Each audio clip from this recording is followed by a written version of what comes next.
정영택 목사의 쉐마 바이올입니다. 우리가 지금 로마서의 말씀을 묵상하고 있는데 오늘은 로마서 4장 1절에서 8절 말씀을 보겠습니다. 그런즉 육신으로 우리 조상이 아브라함이 무엇을 얻었다 하리요? 만일 아브라함이 그 행위로서 의롭다 하심을 받았으면 자랑할 것이 있으려니와 하나님 앞에서는 없느니라. 성경이 무엇을 말하느냐?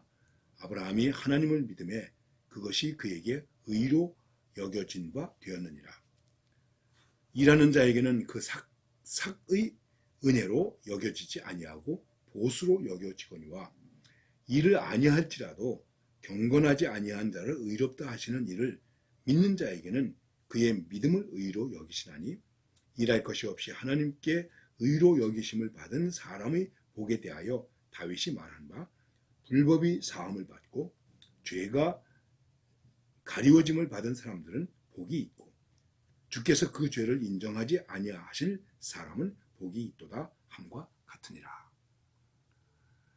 우리가 하나님의 의를 통해서 예수 그리스도께서 허락하여 주신 그 의를 통해서 하나님 앞에 서는데 여기에 인간의 자랑은 없다. 아브라함도 없다. 유대인들의 입장에서 생각해 볼 때는 굉장히 자존심 상하는 얘기입니다. 아브라함도 없다. 우리가 생각할 때도 아니 아브라함이 믿음의 조상인데 그럴 수 있는가 이렇게 생각할 것입니다. 아브라함도 없다. 성경이 무엇을 말하느냐? 아브라함이 하나님을 믿음에 그것이 그에게 의로 여겨진 바 되었느니라. 하나님 앞에서 의로 여겨진 바 된 것은 바로 하나님을 믿음에 그 믿음으로 그렇게 된 것이다. 공로가 아니다. 육신의 일이 아니다. 그래서 이 말씀과 함께 여러분과 제가 드려야 할 찬양의 고백이 405장입니다. 나 같은 죄인 살리신 주 은혜 놀라워. 나 같은 죄인을 주님이 살리셨다. 그렇기 때문에 누누이 말씀드렸지만 우리에게 있어서 중요한 고백은 인간은 죄인이다. 그리고 나는 죄인이다 하는 것입니다. 그런데 예수님을 믿음에 하나님께서 그 믿음을 통해서 나를 의롭게 해 주셨다 하는 것이 되는 것입니다. 이 말씀에 대한 예를 또 예를 들어서 이제 말씀하고 있는데 일하는 자에게는 그 삭시 은혜로 여겨지지 아니하고 보수로 여겨지거니와 내가 어떤 일을 할 때 그 보수를 받지 않습니까? 그 보수에 대해서 은혜로 생각하십니까? 내가 오늘 하루 종일 일했는데 오히려 좀 더 줘야지 이렇게 생각하지 않습니까? 내가 하나님 앞에서 은혜를 받았다고 생각할 때 그러면 그것은 은혜이지 내가 어떤 보상을 받았다고 생각하면 안 된다는 것이죠. 이게 공로사상이 되고 결국은 율법주의가 되는 것입니다. 자, 일은 아니할지라도 경건하지 아니한 자는 의롭다 하시는 이를 믿는 자에게는 그의 믿음을 의로 여기시나니 그런데 일을 하지 않았는데도 무엇을 받았다면 얼마나 은혜가 되겠습니까? 우리가 하나님 앞에서 경건하지 않았음에도 불구하고 예수님을 믿는 믿음 때문에 우리들이 의롭게 여겨진다면 이게 얼마나 큰 은혜가 되겠습니까? 자, 그러면서 아주 중요한 얘기를 하는데 이런 아무 공로 없이 의로 여기심을 받은 사람의 복에 대해서 다윗이 고백했다. 시편에서 나온 고백이죠. 불법이 사함을 받고 죄가 가리워짐을 받는 사람은 복이 있도다. 죄의 사하심을 받는 자는 복이 있다. 주께서 그 죄를 인정하지 아니하는 사람은 복이 있다 함과 같으니라. 우리가 믿음을 가졌다. 주님을 믿었다. 그분의 십자가의 사랑을 믿었다.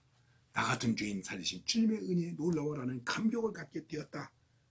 왜? 주님께서 죄를 인정하지 아니하시고 이 죄를 가리워 주셨다. 씻어 주셨다. 그래서 의인 되게 해 주셨다. 이것이 복이다 하는 것입니다. 여기서 우리가 단순하지만 깊이 있게 받아들여야 할 것이 있습니다. 우리는 예수 믿어서 복 받았다 하는 얘기를 많이 합니다. 예수 믿어서 복 받았다는 얘기가 무엇이겠습니까? 복을 받았다, 은혜 받았다 그랬을 때 우리는 일반적으로 쉽게 물론 다 그런 것은 아니지만 내게 무언가 좋은 일이 생겼다는 것을 말하는 것입니다. 그 좋은 일은 눈으로 볼 때 돈을 많이 벌었다든지 승진을 했다든지 병 들었다가 나았다든지 여러 가지 어려움 속에서 헤어나왔다든지 복되다. 그런데 정말 복된 게 무엇인가? 너는 죄인인데 죄인이 아니다. 의롭게 인정해 주셨다. 예수를 믿는 가장 큰 복은 이것입니다. 하나님께로부터 죄의 용서를 받은 복, 은혜, 이보다 더 큰 것은 없는 것입니다. 이게 제일의 복입니다. 여러분 다시 한번 깊이 생각하세요. 하나님의 복을 받으셨습니까? 무슨 복을 받았습니까? 아유, 그 사람 복 받아가지고 이번에 뭐 대박 터졌대. 복이라고 얘기할 수 있죠. 그러나 그건 그야말로 부스러기와 같은 복이에요. 진짜 복은 내 허물이, 내 죄가 가리워졌다, 씻기워졌다, 용서받았다. 너는 이제 죄인이 아니다. 의인이다.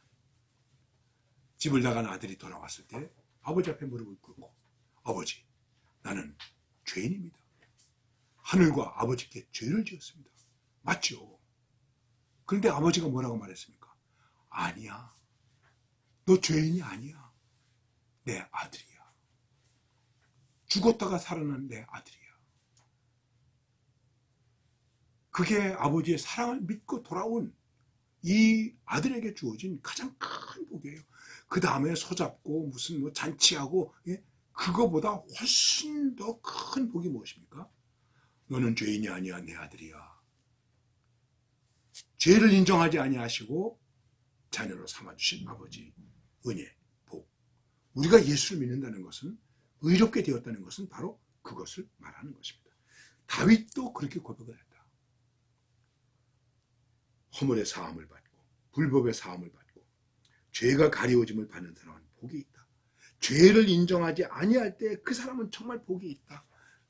예수님께서 십자가의 사랑으로 우리의 죄를, 아니다, 너는 내 아들이다, 나와 함께 낙원에 있을 수 있다.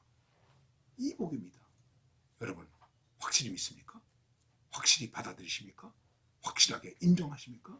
오늘도 이 복으로 승리할 수 있는 주님의 은혜가 충만하실 수 있기를 바랍니다. 다시 한번 감격스럽게 나 같은 죄인 살리신 주 은혜에 놀라워 찬송하면서 은혜롭게 승리하시기를